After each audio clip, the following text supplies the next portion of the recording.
भक्तवृन्दसमन्वितं श्रीचैतन्यप्रभुं वन्दे नित्यानन्दसहोदितं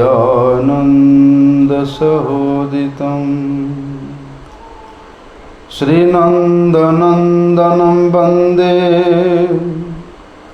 राधिका चरणद्वयं गोपीजनसमायुक्तं वृन्दावनमनोहरं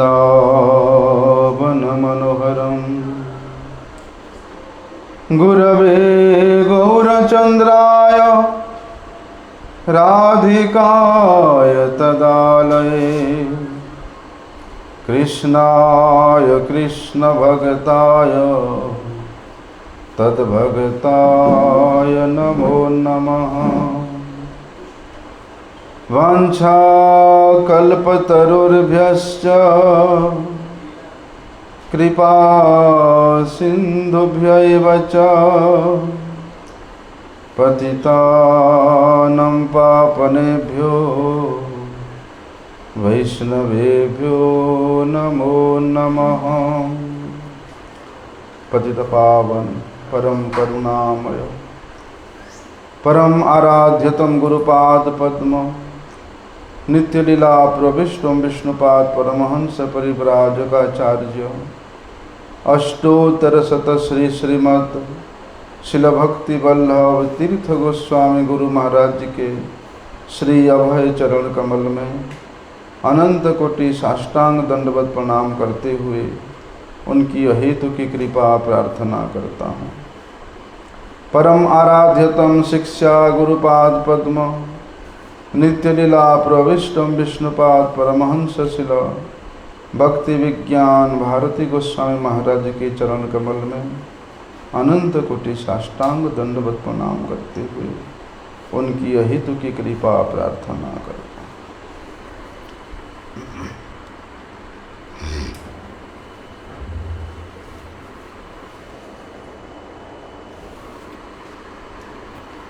आज एकादशी तिथि वरा है, पांडवा निर्जला एकादशी तिथि है।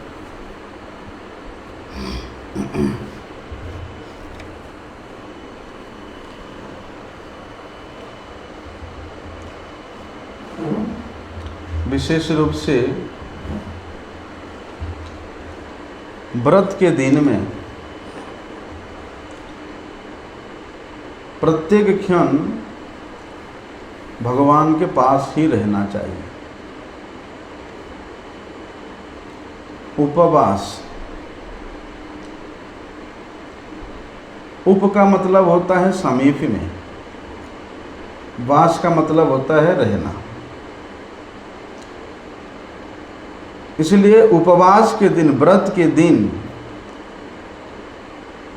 जो भी 24 घंटा का समय होता है, ये 24 घंटा मतलब एकादशी तिथि के सूर्य उदय से लेकर द्वादशी तिथि के सूर्योदय पर्यंत भगवान के पास रहना है, श्री कृष्ण के सम्मुख रहना है। वो कैसे रहना है?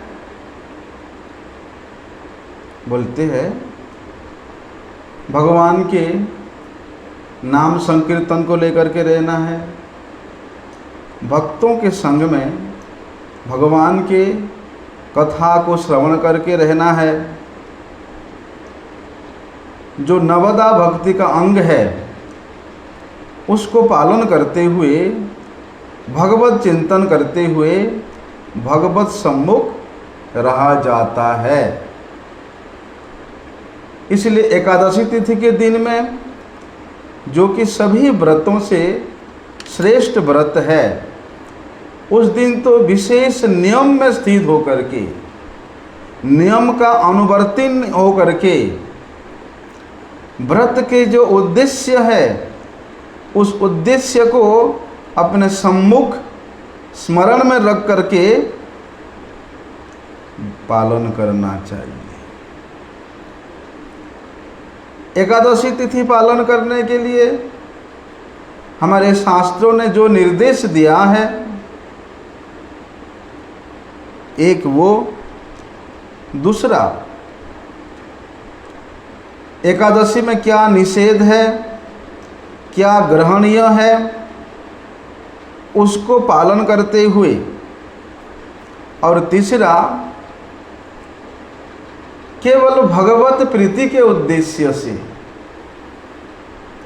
एकादशी तिथि पालन करना चाहिए।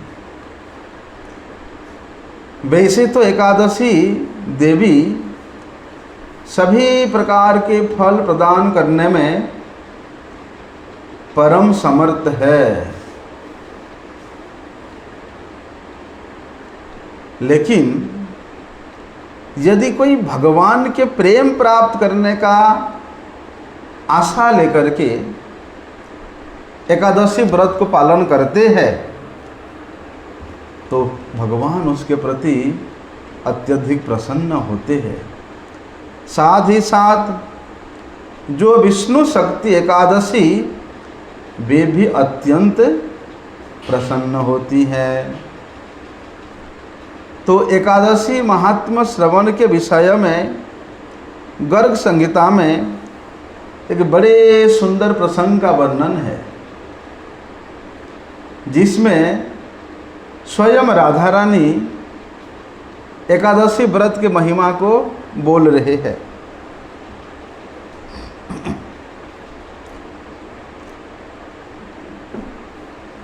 देखो, दक्षिण में एक देश था जिसका नाम था उसिनर देश, लेकिन वहाँ उसिनर देश, वहाँ पर 10 वर्ष तक बिल्कुल भी बारिश नहीं हुआ। बोलते हैं जिस क्षेत्र में भगवान के भक्तों का आवागमन नहीं होता, बोलते वही देश ही मरुभूमि सदृश है। दूसरा, देश का जो शासक होता है, जो पालक होता है, उसके यदि प्रारब्ध अच्छा नहीं है, तो उस देश के राजा के प्रारब्ध के फलस्वरूप वहाँ पर या तो अनावृष्टि होता है या वृष्टि ही नहीं होता है, अतिवृष्टि होता है या अनावृष्टि होता है, जिसका फल सभी प्रजाओं को भुगतना पड़ता है। तो जो भी है, उस उसिनर देश में 10 वर्ष तक बोलते हैं बारिश नहीं हुआ। तो वहाँ के लोगों ने क्या किया, वे अपने परिवार के साथ, वहाँ के गोपों ने, गोप मतलब कौन, जो गौ पालन करते हैं उनको गोप कहा जाता है। तो वहाँ के जितने भी गौ पालन करने वाले गोप जन थे, वे सब ब्रजमंडल में आ गए थे, और वहाँ पर गोपों के जो राजा नंद महाराज, उनके कृपा से वे उसिनर देश के गोपगण यहाँ जमुना के तट पर मनोरम वृंदावन में वास करने लगे। अभी उनके घर में भगवान रामचंद्र जी ने जो वर दिया था, बोलते उन यज्ञ सीताओं ने उन गोपों के घर में जन्म ग्रहण किया। और ये सब दिव्य नव यौवना थी। यज्ञ सीता कौन है, क्या है, इन यज्ञ सीता रूपी गोपियों का परिचय क्या है? भगवान रामचंद्र जब सीता देवी को वनवास में भेज दिए थे। तो पत्नी के अभाव में उन्होंने सोने के सीता का विग्रह बना करके यज्ञ अनुष्ठान करते थे। बोलते भगवान श्री रामचंद्र जी के स्पर्श करने से वे सोने के जो सीता मूर्ति वे जीवंत हो जाते थे। सजीव होकर के भगवान श्री रामचंद्र को पति के रूप में वर्ण करने के लिए इच्छा व्यक्त करते थे। लेकिन भगवान श्री रामचंद्र वे एक पत्नी व्रतधारी, इसलिए उन्होंने द्वापर युग में उनके अभिलाषा को पूर्ण करने के लिए उनको वर प्रदान करते थे। इस प्रकार भगवान श्री रामचंद्र जितने भी यज्ञों का अनुष्ठान करते थे, प्रत्येक यज्ञ अनुष्ठान में वे सोने के सीता के विग्रह बनाया करते थे और वे सभी भगवान रामचंद्र के स्पर्श प्राप्त करके जीवंत होकर के उनसे वर प्राप्त किया था। बोलते उन्होंने ही, वे यज्ञ सीताओं ने ही, वे यज्ञ सीता रूपी गोपियों ने ही इस द्वापर युग में बहुवल्लभा भगवान श्री कृष्ण चंद्र जब अवतीर्ण होते हैं इस वृंदावन में, वे यज्ञ सीता रूपी गोपियाँ भी वहाँ जमुना के किनारे उस उसिनर देशवासी गोपों के घर में गोपी के रूप में जन्म ग्रहण करते हैं। लेकिन वे सब गोपियाँ इतनी सुंदर थी, इतनी नौजवाना थी कि वे भगवान श्री कृष्ण के महिमा को श्रवण करके, उनके रूप के महिमा को श्रवण करके उनको अपने पति के रूप में प्राप्त करने के लिए या किस प्रकार उन भगवान श्री कृष्ण चंद्र को प्रसन्न किया जाए, उसके लिए उन्होंने अत्यंत चिंतित हो रही थी और श्री कृष्ण को प्राप्त करने के लिए अंतर हृदय से अत्यंत व्याकुल होने लगी। लेकिन किस विधि से, किस साधना से, किस व्रत से वे नंदनंदन श्री कृष्ण को प्राप्त कर सकेगी, उसके लिए उन्होंने श्रीमती राधा रानी के चरणों की शरणागत होती है और श्रीमती राधा रानी के चरणों में प्रार्थना करते हुए वे यज्ञ सीता रूपी गोपियाँ कहती हैं कि हे वृषभानुनंदिनी, आप ऐसी कौन सी तप किया था, ऐसी कौन सी साधन किया था जिसके फलस्वरूप आप नंदनंदन श्री कृष्ण के इतना प्रिय है। इसलिए आप तो इस जगत को मोहित करने वाली है, लेकिन आपको देख करके वे भुवन मोहन भगवान श्री कृष्ण भी मोहित हो जाते हैं। बोलते हैं देवताओं के लिए भी जो भगवान श्री कृष्ण चंद्र के दर्शन प्राप्त करना बड़ा ही दुर्लभ है। बोलते वे श्री कृष्ण तुम्हारे वशीभूत है, वे श्री कृष्ण तुम्हारे इच्छा पे नाचते हैं, वे श्री कृष्ण तुम्हारे इच्छा पे उठते बैठते हैं। ऐसा कौन सी तप किया था तुमने, कृपा करके हमें बताइए। तो श्रीमती राधा रानी उनके प्रश्न सुनकर के बड़े प्रसन्न होती है कि मेरे प्राणनाथ श्री कृष्ण चंद्र के सेवा करने के लिए इतना उत्कंठित है। किस प्रकार से उनको श्री कृष्ण चंद्र के सेवा प्राप्त होगा, वो साधना पूज रही है। इसलिए श्रीमती राधा रानी अत्यंत प्रसन्न हुई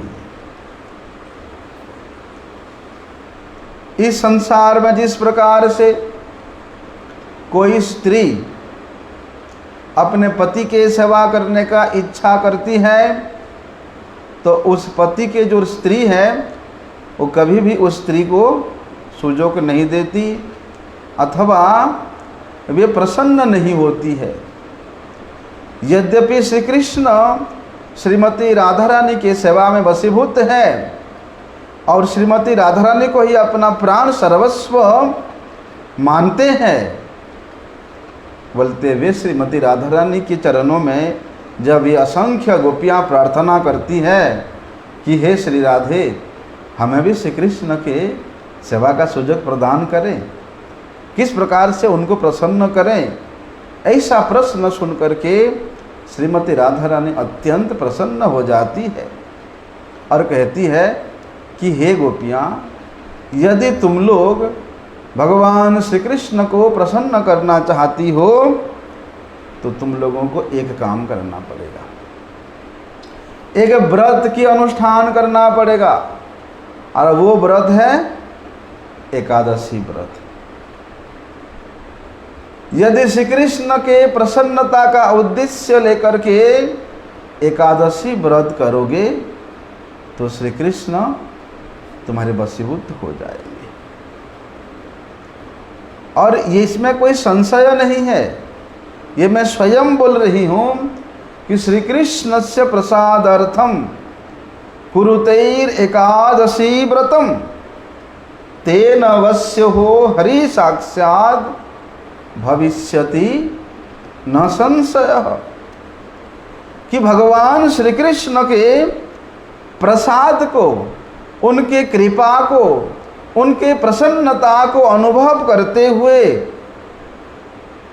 यदि एकादशी व्रत पालन करते हैं तो भगवान श्री हरि साक्षात वे वशीभूत हो जाते हैं। इसमें किसी प्रकार का कोई संशय नहीं है। तो जज्ञ सीता रूपी गोपियाँ पुनः श्रीमती राधा रानी से पूछती है कि हे राधिके, ये एकादशी कौन है?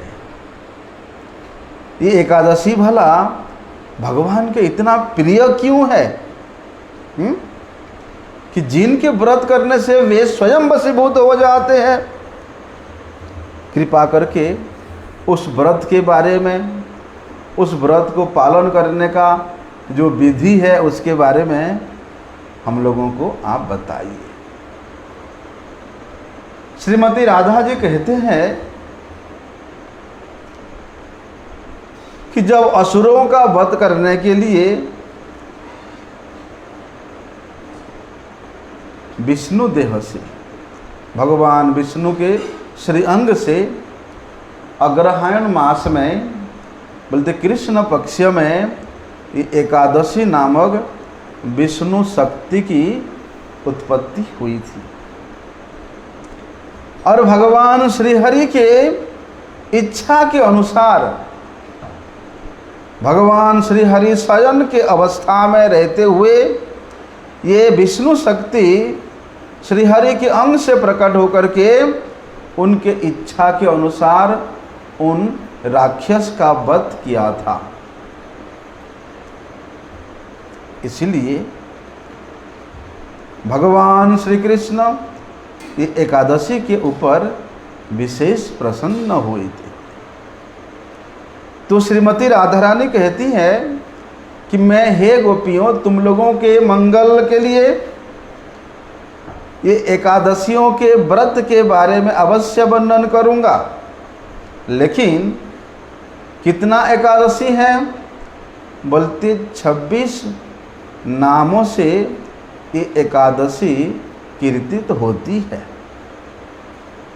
ये 26 नाम क्या क्या है?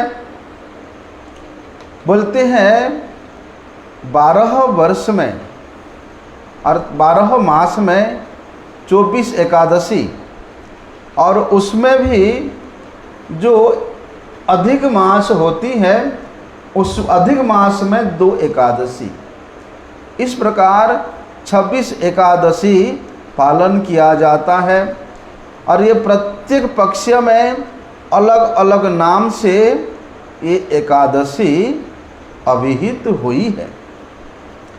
सबसे पहले जो एकादशी हुआ उनका नाम हुआ उत्पन्ना एकादशी।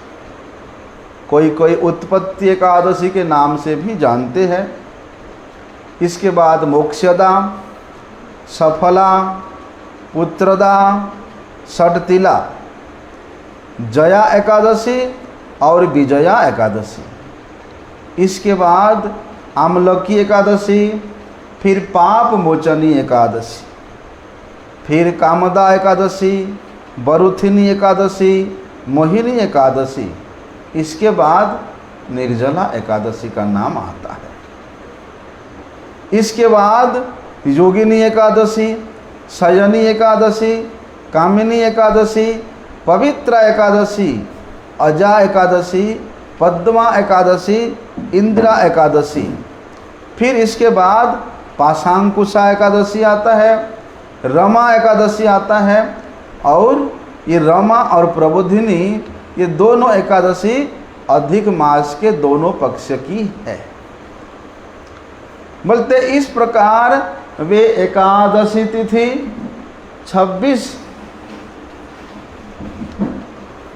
26 नामों से कीर्तित हुई है।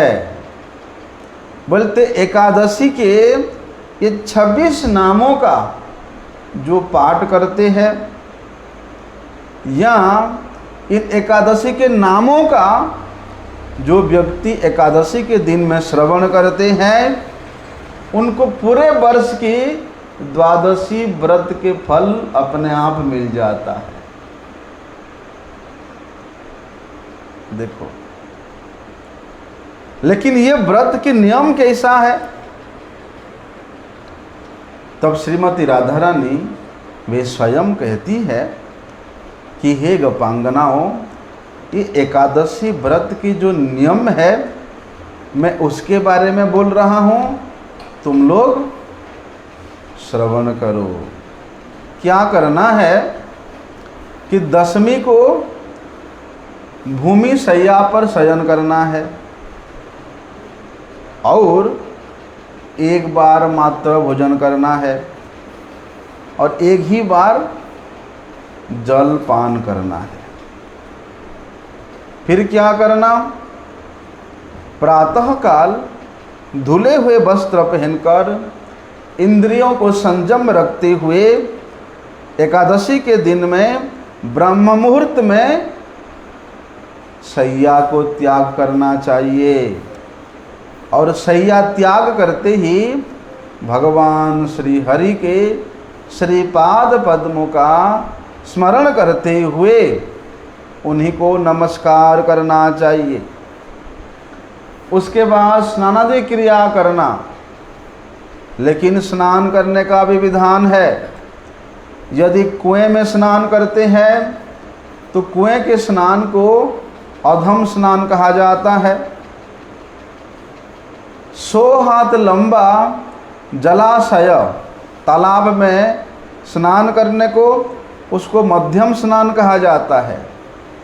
और बोलते हैं जो तड़ाग होता है, ये तड़ाग क्या होता है? ये 500 धनुष लंबा होता है। वो तड़ाग में स्नान करना तो उत्तम है और उससे भी अधिक उत्तम है नदी में स्नान करना। इस प्रकार एकादशी के दिन में ब्रह्म मुहूर्त में शैया त्याग करके स्नानादि क्रिया करके क्या करना? क्रोध और लोभ को त्याग करना है। जो लोग पाखंडी लोग हैं, जो लोग मिथ्यावादी है, जो लोग साधु वैष्णवों का निंदा करने वाले लोग हैं, दुराचारी लोग हैं, दूसरे के द्रव्य को अपहरण करने वाले लोग हैं, बदमाश है, ऐसे लोगों का संग नहीं करना, ऐसे लोगों से वार्तालाप नहीं करना और स्नानादि क्रिया करके भक्ति के सहित भगवान श्री हरि का पूजन करना चाहिए। पूजन करके भगवान श्री हरि को सुंदर सुंदर भोग निवेदन करना चाहिए। भगवान श्री हरि के मंदिर में दीप दान करना चाहिए।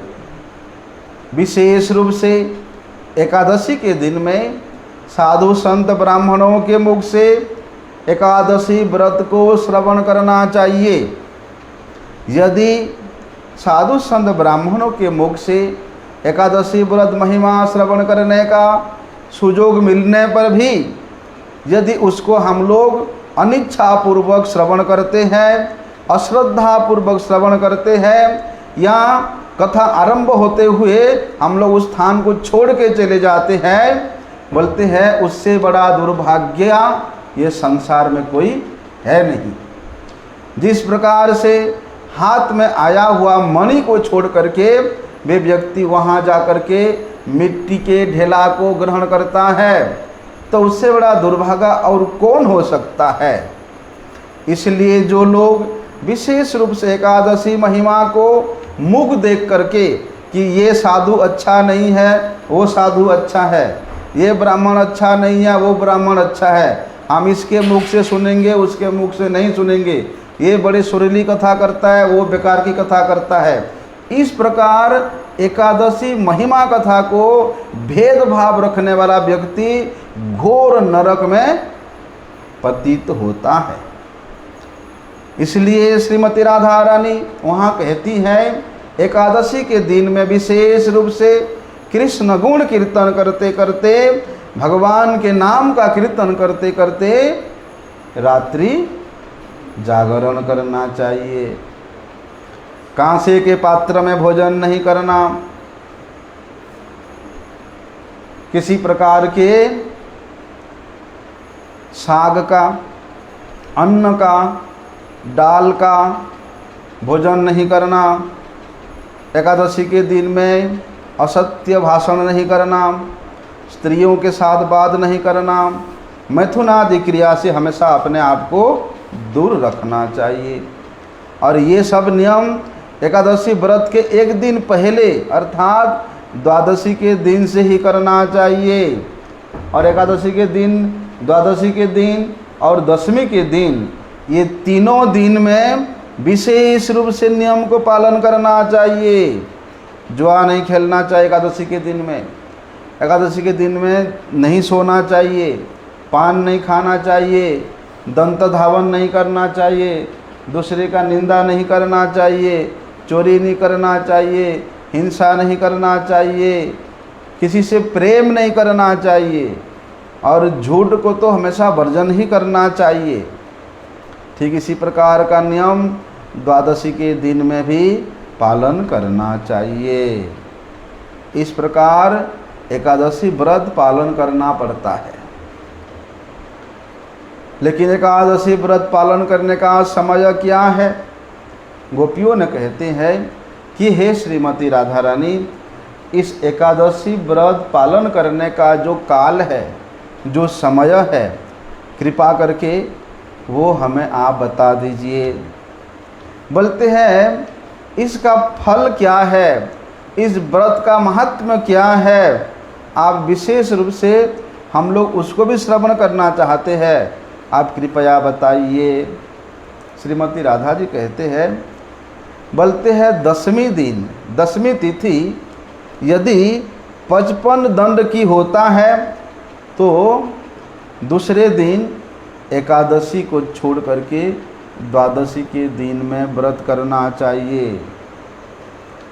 गंगा जल किसी घड़े में है और उस घड़े में स्थित गंगा जल में यदि एक बूंद भी मदिरा, शराब गिर जाता है तो उस जल को त्यागना पड़ता है। ठीक उसी प्रकार यदि एकादशी के दिन में दशमी का एक पल समय भी यदि युक्त होता है तो उस एकादशी को व्रत नहीं करके, त्याग करके द्वादशी के दिन में व्रत पालन करना चाहिए। और यदि एकादशी वृद्धि प्राप्त होकर के द्वादशी में प्रवेश कर रहा है तब भी द्वादशी के दिन में ही व्रत उपवास करना चाहिए। बोलते हैं श्रीमती राधा रानी कि ये एकादशी व्रत का फल क्या है। कहते हैं कि एकादशी व्रत को जो लोग श्रवण करते हैं, व्रत के महिमा को श्रवण करने मात्र से उस श्रवणकारी को वाजपेय यज्ञ का फल मिलता है। बोलते हैं 88,000 ब्राह्मणों को भोजन कराने से जो फल की प्राप्ति होती है, बोलते हैं एक एकादशी व्रत पालन करने से इतने फल अनायास ही मिल जाता है। और तो और कहाँ कहें, बोलते हैं सागर वन सहित ये समग्र पृथ्वी का दान करने से जो फल मिलता है उसका भी 1000 गुना अधिक फल एकादशी व्रत पालन करने से प्राप्त हो जाता है। ये संसार में जो लोग हमेशा पाप कर्मों में ही प्रवृत्त रहते हैं, पाप रूपी कीचड़ में जो लोग हमेशा धंसे रहते हैं, बोलते इस संसार सागर में इस प्रकार अवस्था में रहते हुए जो लोग हमेशा दूसरों के प्रति हिंसा वृत्ति का आचरण करते हैं, बोलते उनके लिए भी, ऐसे महान पापी व्यक्ति का उद्धार के लिए भी एकादशी व्रत श्रेष्ठ है। एकादशी ही एकमात्र उनका उद्धार का उपाय है। यदि रात्रि को जागरण करके कोई व्यक्ति एकादशी व्रत को पालन करता है तो चाहे वो व्यक्ति करोड़ों पापों से युक्त क्यों ना हो, तो भी उसको यमलोक का दर्शन करना नहीं पड़ता है। विशेष रूप से द्वादशी के दिन में तुलसी पत्र के द्वारा भक्ति भाव से युक्त होकर के अत्यंत निष्ठा के साथ, विश्वास के साथ जो भक्त भगवान श्री हरि का पूजन करता है, बोलते हैं वे पूजा करने वाला पुजारी, वे पूजा करने वाला भक्त, वे पूजा करने वाला मनुष्य उसी प्रकार ये संसार में रहता है जिस प्रकार कमल का पत्ता पानी में रहते हुए भी उसके ऊपर पानी का कोई अवसर नहीं आता है, उसी प्रकार ये पाप रूपी संसार में रहते हुए भी यदि वे नित्य प्रति भगवान श्री हरि के चरणों में तुलसी दे करके पूजन करता है, उसको भी कोई पाप स्पर्श नहीं कर सकते हैं।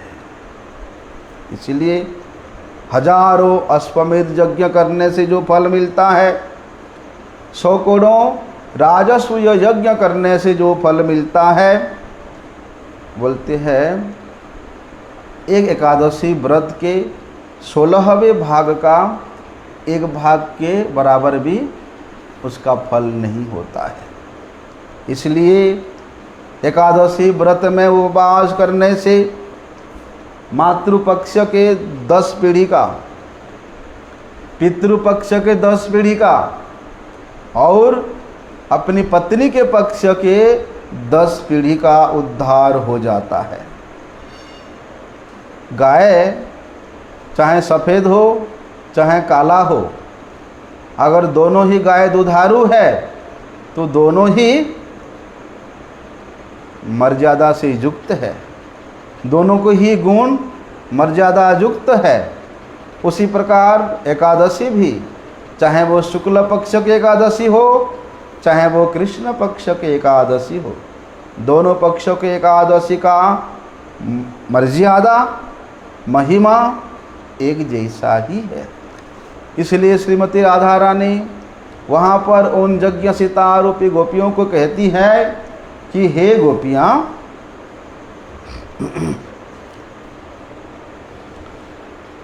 मेरू पर्वत के समान, मेरू पर्वत मंदराचल पर्वत के बराबर भी इतने अनेक सैकड़ों जन्मों का पाप किसी का इकट्ठा हुआ है,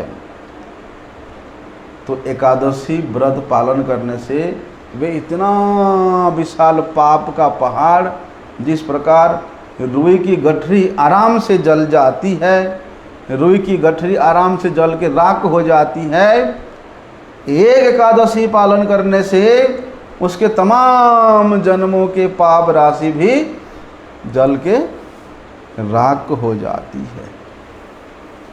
इसलिए क्या करना, द्वादशी के दिन में विधि पूर्वक हो या अविधि पूर्वक हो, जिस किसी रूप से क्यों ना हो, चाहे बहुत मात्रा में हो चाहे कम मात्रा में हो, द्वादशी के दिन में अवश्य दान करना चाहिए, कुछ भी हो। इसलिए हमारे गौड़ीय मठों में अनेक जगह में ऐसा विधान है कि द्वादशी के दिन में घर घर में जाकर के मुष्टि भिक्षा करके लाना, क्योंकि वैष्णव जन हमेशा दूसरे का मंगल ही चाहते हैं, दूसरे का कल्याण ही चाहते हैं। वैष्णव जनों का स्वभाव जिस प्रकार परोपकार करना है, दूसरे का कल्याण करना है, उसी स्वभाव के कारण वे द्वादशी के दिन में घर घर में जाकर के एक एक मुट्ठा चावल मुष्टि भिक्षा के रूप में भिक्षा करके लाते हैं। क्यों? क्योंकि द्वादशी के दिन में उन लोगों का, उन दान देने वाले लोगों का एक मुट्ठा चावल भी यदि भगवान श्री हरि के सभा में लगता है तो उनको भी अक्षुण्ण फल की प्राप्ति होती है। इसलिए क्या करना, यदि एकादशी के दिन में कोई व्यक्ति हरि कथा श्रवण करके अपना दिवस को व्यतीत करता है तो वे ये सप्तद्वीप से संयुक्त इस समग्र पृथ्वी के दान करने का जो फल मिलता है उसको वही फल मिल जाता है। एक तीर्थ है शंकुधार तीर्थ, वहाँ स्नान करने से भगवान गदाधर का दर्शन होता है और बोलते हैं तमाम पुण्य संचय हो जाता है। प्रभात क्षेत्र में स्नान करो, कुरुक्षेत्र में स्नान करो, केदार बद्रिकाश्रम का यात्रा करो, काशी में चंद्र सूर्य ग्रहण के दिन में, संक्रांति के दिन में दान करने से जो फल मिलता है, एकमात्र एकादशी को व्रत अनुष्ठान करने से उन तमाम फलों के 16वें भाग का एक भाग के बराबर भी नहीं होता है। इसलिए जब एक ही स्थान में रहते हुए, धाम में रहते हुए, भगवत मंदिर में रहते हुए, वैष्णवों के संग में रहते हुए, हरि कथा के मध्य में रहते हुए, हरिनाम के मध्य में रहते हुए यदि एकादशी व्रत पालन करने का सुयोग मिल रहा है तो उससे बड़ा सौभाग्यवान और कौन हो सकता है। इसलिए हे ब्रजांगनाओं, श्रीमती राधा रानी कहती है, नागों में जिस प्रकार अनंत देव, अनंत नाग सबसे श्रेष्ठ है, पक्षियों में जिस प्रकार गरुड़ श्रेष्ठ है, देवताओं में जिस प्रकार भगवान विष्णु श्रेष्ठ है, चारों वर्णों में जिस प्रकार ब्राह्मण श्रेष्ठ है, वृक्षों में जिस प्रकार अश्वत्थ वृक्ष श्रेष्ठ है, और पत्तों में जिस प्रकार तुलसी पत्ता श्रेष्ठ है, उसी प्रकार समस्त व्रतों में ये एकादशी व्रत सर्वश्रेष्ठ है। 10,000 वर्ष तपस्या करने से जो फल मिलता है, एक एकादशी व्रत का निष्ठा के साथ पालन करने से वो फल प्राप्त होता है। इस प्रकार महिमा से युक्त एकादशी व्रत का यदि तुम लोग अनुष्ठान करोगे तो शीघ्रातिशीघ्र नंदनंदन श्री कृष्ण तुम्हारे ऊपर प्रसन्न होकर के तुमको दर्शन देगी। तब गोपियाँ कहती है कि हे वृषभानु नंदिनी, तुम तो सभी शास्त्रों में पारंगता हो, सभी शास्त्रों में तुम निपुण हो, तुम्हारे वाक्य से, तुम्हारे वाणी से बोलते हैं बृहस्पति का वाणी भी विडंबित हो जाता है, वंचित हो जाता है। इसलिए हे राधे, तुम तो साक्षात ज्ञान के समुद्र, इसलिए कृपा करके हमें ये बताइए कि ये एकादशी व्रत पहले पहले किन किन लोगों ने पालन किया था, हम उसको सुनना चाहती है। तो श्रीमती राधा रानी कहती है कि हे गोपियों, सबसे पहले देवताओं ने ये एकादशी व्रत का अनुष्ठान किया था। क्यों किया था? वे असुरों का वध करने के लिए और पुनः अपने स्वर्ग को प्राप्ति करने के लिए वे सर्वप्रथम एकादशी व्रत को अनुष्ठान किया था। वैशंत नाम का एक राजा हुए, जो कि यमलोक में अत्यंत पीड़ा में पड़े हुए अपने पितरों का उद्धार करने के लिए वे इस व्रत का पालन किया था। भद्रवतीपुरी में केतुमान नाम का एक पुत्रहीन राजा था। सज्जनों ने उनको उपदेश दिया कि यदि आप एकादशी व्रत पालन करोगे तो आपको पुत्र की प्राप्ति होगी। इसलिए वे केतुमान राजा भी एकादशी व्रत पालन करके पुत्र लाभ किया था। एक बार क्या हुआ, देवताओं की पत्नियों ने एक ब्राह्मणी को उपदेश दिया था। वो ब्राह्मणी बड़ी गरीब थी। वे देवताओं के पत्नियों ने कहा कि यदि तुम एकादशी व्रत पालन करोगे तो तुमको अपार धन संपत्ति ख्याति की प्राप्ति होगी। और वे ब्राह्मणी इस व्रत के प्रभाव से वास्तव में इस संसार में सुख संपत्ति तो प्राप्त किया ही, बोलते हैं उसके लक्ष्य स्वर्ग प्राप्त करने का होने के कारण उसको स्वर्ग की प्राप्ति भी हुआ था। पुष्पदंत और माल्यवान बोल के दो गंधर्व थे। इन्होंने इंद्र के श्राप से पिशाच बन गए थे, लेकिन इन्होंने भी एकादशी व्रत पालन करके उस पिशाचत्व से मुक्ति प्राप्त करके गंधत्व को प्राप्त, पुनः वे गंधर्व हो गए थे। स्वयं भगवान श्री रामचंद्र सेतु बंधन समापन करने के लिए, रावण का वध करने के लिए वे भी एकादशी व्रत का अनुष्ठान किए थे। जब प्रलय काल हुआ था तब देवताओं ने तमाम जीव जगत के कल्याण के लिए आंवले के वृक्ष के नीचे में वे एकादशी व्रत पालन करके आंवले के वृक्ष के नीचे भगवान श्री हरि का पूजन किया था। इसलिए एक बार क्या हुआ, मेधावी नाम के एक मुनि थे।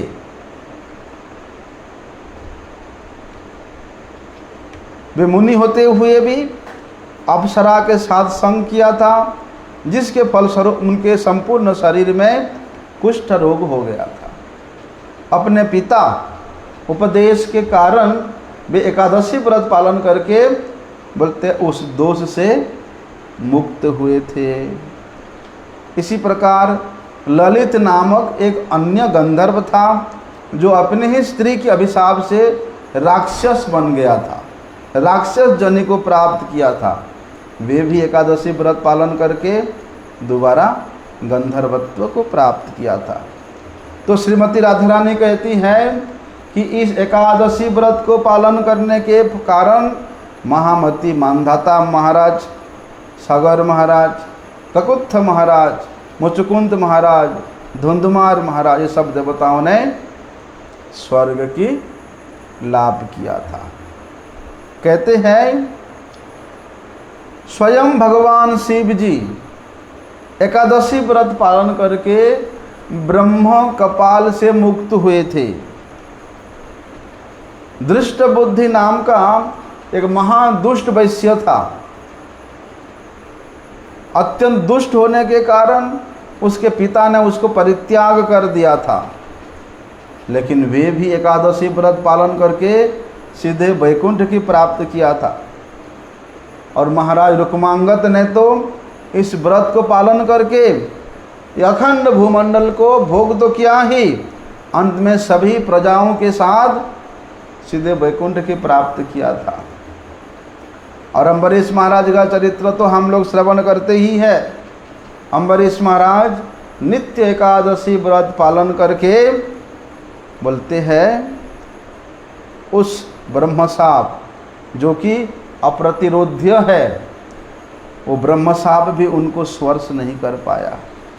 और वे अम्बरीश महाराज भगवान के इतना अधिक प्रिय हुए, उन अम्बरीश महाराज के लिए स्वयं भगवान कहते हैं कि हे दुर्वासा, अम्बरीश महाराज मुझे अपने भक्ति के डोरी में अपने हृदय में बांध करके रखा है। मेरे भक्त अम्बरीश एकादशी व्रत पालन करने के कारण मैं उसके अधीन हो गया हूँ। इसलिए एकादशी व्रत के कितने महिमा है। स्वयं हेममालिक नाम का एक यक्ष ने कुबेर से अभिशाप प्राप्त किया था और कुष्ठ रोग से पीड़ित हुआ था। वे भी एकादशी व्रत पालन करके उस कुष्ठ रोग से मुक्ति प्राप्त किया था। और महाराज हरिश्चंद्र की बातें तो आप लोग सुनते ही है। हरिश्चंद्र महाराज एकादशी व्रत पालन करके इस समग्र पृथ्वी का राज्य शासन प्राप्त किया था और अंत में वे भी प्रजा के साथ वैकुंठ को गमन किया था। इसलिए श्रीमती राधा रानी कहती है कि हे गोपियाँ, एकादशी तिथि इसको सर्वश्रेष्ठ जानना, इसके समान यथार्थ में दूसरा और कोई तिथि नहीं है। इस प्रकार श्रीमती राधा जी के मुख से एकादशी तत्व को सुन करके, एकादशी महात्म्य को सुन करके यज्ञसिता रूपी गोपियों ने एकादशी व्रत पालन किया और भगवान श्री कृष्ण को प्राप्त भी किया। भगवान श्री कृष्ण को प्रसन्न करने के कारण उनके साथ रास पूर्णिमा के दिन में रास विलास किया था। इसीलिए देखो, आज का जो एकादशी है, क्या नाम है? पांडवा निर्जला एकादशी। क्या महिमा है? युधिष्ठिर महाराज कहते हैं भगवान श्री कृष्ण से कि हे जनार्दन, इस एकादशी से पहले जो अपरा एकादशी था उसके महिमा मैं बड़े श्रद्धा से श्रवण किया, लेकिन अब ये ज्येष्ठ मास के जो शुक्ल पक्ष का एकादशी है उसके महिमा सुनना चाहता हूँ। उस एकादशी का क्या नाम है, क्या महात्म्य है, आप कृपा पूर्वक वर्णन कीजिए। ये तो बार बार गला भी सूख रहा है।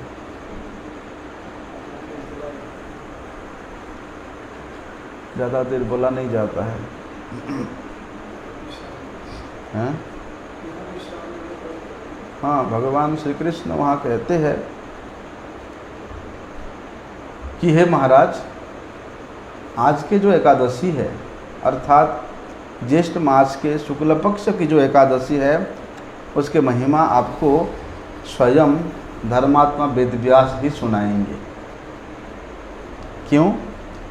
क्योंकि वेदव्यास जी ये सभी शास्त्रों के अर्थ को जानने वाले हैं, तत्व के ज्ञाता है और वेद वेदांग के ये पारदर्शी है। तब युधिष्ठिर महाराज ने वेदव्यास जी से कहते हैं कि हे ऋषिवर, मैंने मानव धर्म के जो ज्ञान कांड का धर्म है, कर्म है, उसके बारे में श्रवण तो किया, लेकिन अब आप यथायथ रूप से वैष्णव धर्म के बारे में कृपया मुझे बताइए। तब वेदव्यास जी कहते हैं महाराज, तुमने जो धर्म की कथा श्रवण करने की इच्छा की है वो धर्म के इस कली युग के मनुष्य पालन नहीं कर पाएंगे। वेद में जिस अक्षुण्ण धर्म के बारे में वर्णन किया है, पुराणों में, शास्त्रों में जो अक्षुण्ण धर्म के बारे में वर्णन किया है, वे धर्म का पालन इस कली युग के मनुष्य नहीं कर पाएंगे। इसलिए ऐसा धर्म, ऐसा साधन, ऐसा व्रत जो आराम से हो जाए, सुख से हो जाए, बहुत कम खर्चे में हो जाए, बहुत कम कष्ट में हो जाए और वे जल्दी फल प्रदान करने वाला हो।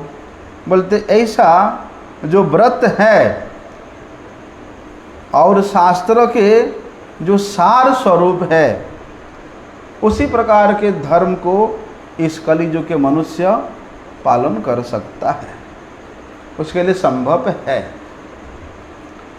तो उस धर्म के कथा को, उस संक्षिप्तबद्ध धर्म के कथा को मैं तुमको सुना रहा हूँ। सुनो क्या कहते हैं वेद व्यास जी कि जो दोनों पक्षों के एकादशी है, उस दोनों पक्षों के एकादशी के दिन में कभी भी भोजन नहीं करना चाहिए। द्वादशी के दिन में स्नान करके, शुद्ध हो करके, अपने नित्य कृत्य करके ब्राह्मणों को भगवान श्री कृष्ण का पूजन करना चाहिए। मंगल आरती दर्शन करके, मंदिर परिक्रमा करके, भगवान श्री हरि का अर्चन करके, चरणामृत लेकर के ब्राह्मणों को उत्तम उत्तम प्रसाद भोजन करा करके उसके बाद स्वयं भोजन करना चाहिए। अशौच अवस्था में भी व्रत की त्याग नहीं करना चाहिए। घर में कोई बच्चा हुआ, घर में कोई मर गया, जितने भी अशौच अवस्था क्यों ना आए, एकादशी व्रत को कभी भी नहीं त्यागना चाहिए।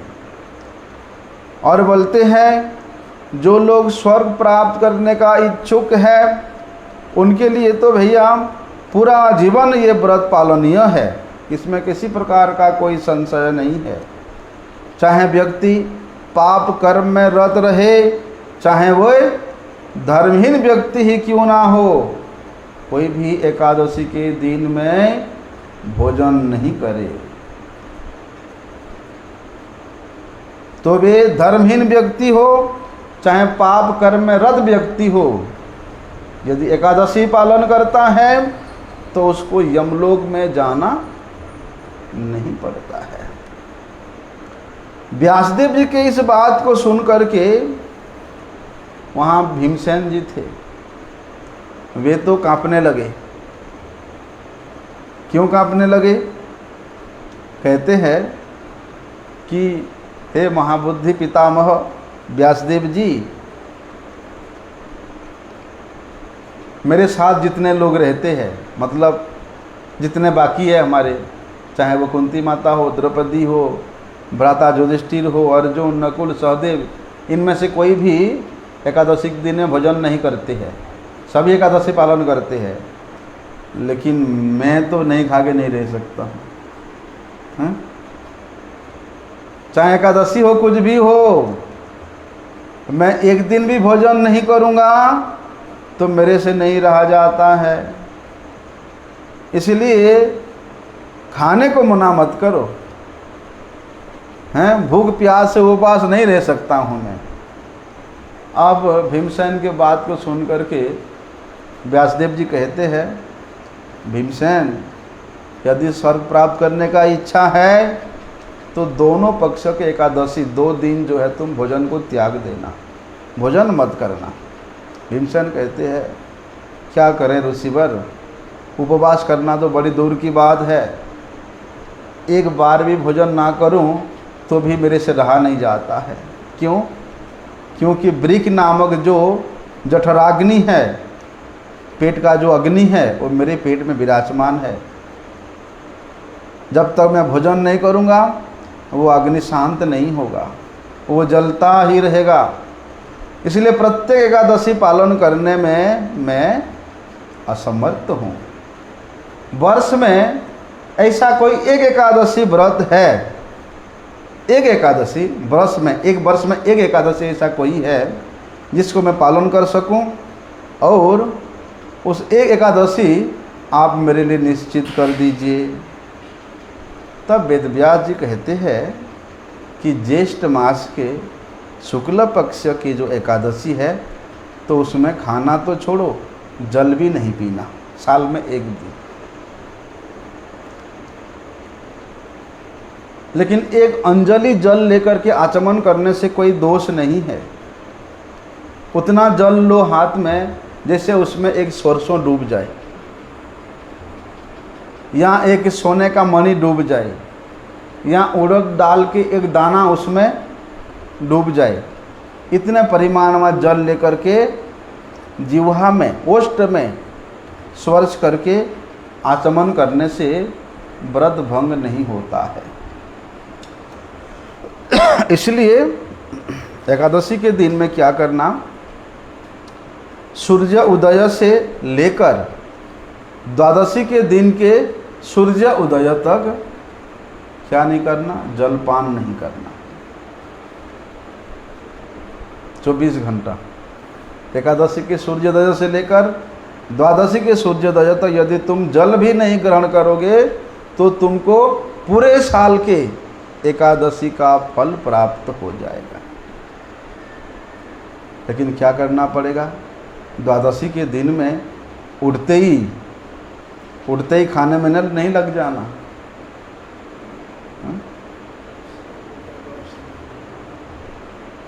हम लोग जब नया नया मठ में आए, देखा उस टाइम वहाँ 2-3 लोग निर्जला व्रत करते थे और रात्रि जागरण करते थे। नया नया कमल श्रद्धा होता है, हम भी 2-4 साल किया उनके साथ, निर्जला करते और पूरे रात्रि छत में घूम घूम कर हरिनाम करते थे। लेकिन सुबह इतना भोग लगता, किस प्रकार रात्रि व्यतीत हो। तो दशमी के दिन, एकादशी के दिन में वहाँ नियम था कि ठाकुर जी के लिए देसी घी के पूड़ी का भोग लगेगा। रात को ही किचन में जा कर के 10-12 पूड़ी अलग से रख देने का है, यहाँ ला के अपने कमरे में रख देते थे। जैसे ही मंगल आरती खत्म हुआ बस जाते ही खा लेते थे। इतना भोग लगता था पहले। ऐसा नहीं करना। क्या करना, द्वादशी के दिन में ब्राह्मण मुहूर्त में उठना, स्नान करना और ब्राह्मणों को जो भी दे सकते हो थोड़ा मोड़ा दान करना और ब्राह्मणों को भोजन कराना। भोजन कराने के उपरांत अपने परिवार के साथ में बैठ कर के भोजन करना। इस प्रकार एकादशी व्रत पालन करने से जो पुण्य होता है उसका व्यासदेव जी वर्णन करते हैं कि भैया पूरे वर्ष में जितने भी एकादशियां आती हैं उन सभी एकादशियों का फल एकमात्र ये निर्जला एकादशी व्रत पालन करने से प्राप्त हो जाता है। लेकिन इस विधि से करना पड़ेगा, इसमें कोई संशय नहीं है। शंख चक्र गदा पद्मधारी भगवान श्री कृष्ण